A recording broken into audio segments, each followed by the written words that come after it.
On est en hiver, il fait un temps pourri et les journées sont très courtes. Pas évident de faire de belles photos dans ces conditions. Dans cette vidéo, je vous donne toutes mes astuces pour faire de belles photos culinaires en conditions de faible luminosité.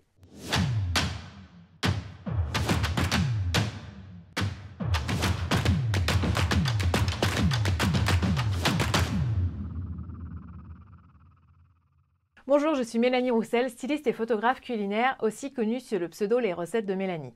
Je forme et accompagne les passionnés de food à réaliser des photos alléchantes pour qu'ils puissent enfin vivre de leur passion. Donc si la photo culinaire vous intéresse, abonnez-vous à cette chaîne en cliquant sur le bouton rouge juste en dessous pour ne rien manquer.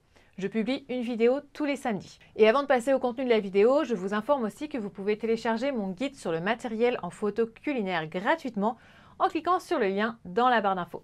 En hiver, je me réjouis de pouvoir utiliser la lumière artificielle pour faire mes photos car elle me sort de cette contrainte de météo et d'heures de la journée.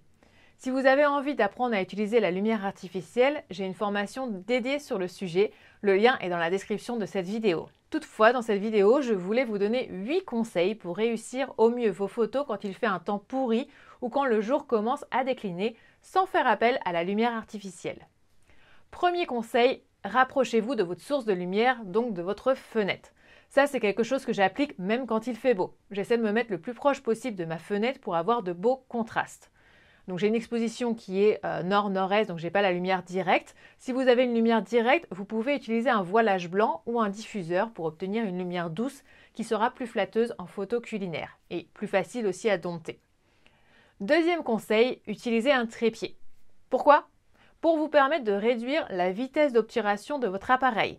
Plus la vitesse est faible, plus la durée pendant laquelle la lumière rentre dans votre appareil est longue, donc plus votre capteur reçoit de lumière. Et c'est exactement ce que l'on souhaite. En conditions de faible luminosité, il y a peu de lumière, donc on va chercher des moyens d'augmenter la lumière qui arrive dans l'appareil. La réduction de la vitesse en est une. Donc en passant par exemple d'une vitesse de 1 centième de seconde à une vitesse de 1 dixième de seconde ou encore d'une seconde, la lumière rentrera 10 à 100 fois plus longtemps dans votre appareil. Et si vous utilisez une vitesse assez faible, vous risquez d'avoir des tremblements, d'où l'importance d'utiliser un trépied. Autre façon de faire entrer la lumière dans votre appareil photo, c'est en augmentant l'ouverture. C'est mon troisième conseil. Augmenter l'ouverture consiste à avoir un chiffre derrière le f plus petit, par exemple f1.8 ou f2.8. Attention, plus vous augmentez l'ouverture, plus votre zone de netteté est faible. Vous obtenez alors un beau flou d'arrière-plan, mais attention à bien faire la mise au point sur votre sujet. Puisque la zone de netteté est faible, il faut que le sujet soit quand même net. Il n'y a rien de pire qu'un sujet flou.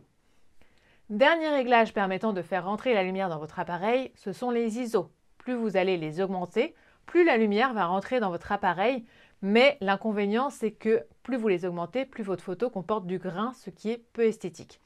Il faut donc bien connaître son appareil pour savoir à partir de combien d'ISO on a un grain qui apparaît et faire en sorte de rester en dessous de cette valeur. Cette valeur va vraiment dépendre de votre appareil et elle est différente pour chaque appareil, chaque marque, etc. Finalement, pour faire des photos avec une faible luminosité, il faut que vous fassiez vos réglages en mode manuel. Pourquoi ? Parce qu'en mode automatique, soit votre appareil ne va pas réussir à vous sortir une photo correctement exposée, elle va être sombre, elle va être sous-exposée, soit il va faire des choix qui ne vous vont pas. Par exemple, il va diminuer la vitesse sans savoir si vous êtes sur trépied ou non. Et si votre appareil n'est pas sur trépied, si vous êtes à main levée, votre photo a de grandes chances d'être floue. Soit il va augmenter les ISO beaucoup trop et vous allez avoir beaucoup trop de grains. De façon générale, je vous recommande d'utiliser le mode manuel et d'autant plus dans ce type de conditions.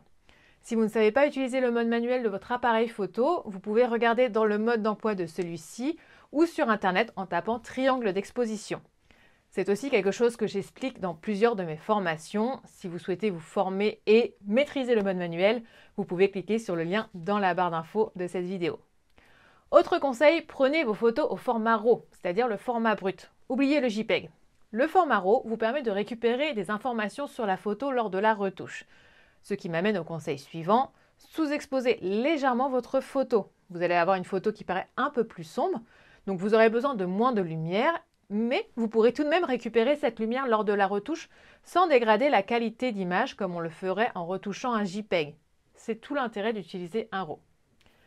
Si vous avez votre appareil sur trépied et que vous avez réduit la vitesse, je vous conseille d'utiliser soit une télécommande, soit d'utiliser le mode retardateur pour éviter les micro-tremblements lorsque vous appuyez sur le déclencheur, car cela risquerait de créer une photo floue. Quand vous êtes à une vitesse par exemple de 1/10 de seconde ou 1 seconde et au-delà, il y a de grandes chances que votre photo soit floue quand vous appuyez sur le déclencheur. Si vous avez des ombres très présentes sur votre photo, je vous conseille d'utiliser un réflecteur. Il va renvoyer la lumière et diminuer les ombres. Attention par contre à ne pas le mettre trop proche de votre sujet, car dans ce cas, vous supprimeriez complètement les ombres et perdriez en contraste et en dimension. C'est une erreur souvent faite par les débutants. Voilà pour mes conseils, j'espère que cela vous sera utile. N'oubliez pas que vous pouvez télécharger gratuitement mon guide sur le matériel en photo culinaire en cliquant sur le lien sous cette vidéo. Si vous avez aimé cette vidéo, mettez-moi un petit commentaire pour me le dire et un pouce en l'air, cela m'aide énormément. Merci beaucoup et à samedi prochain.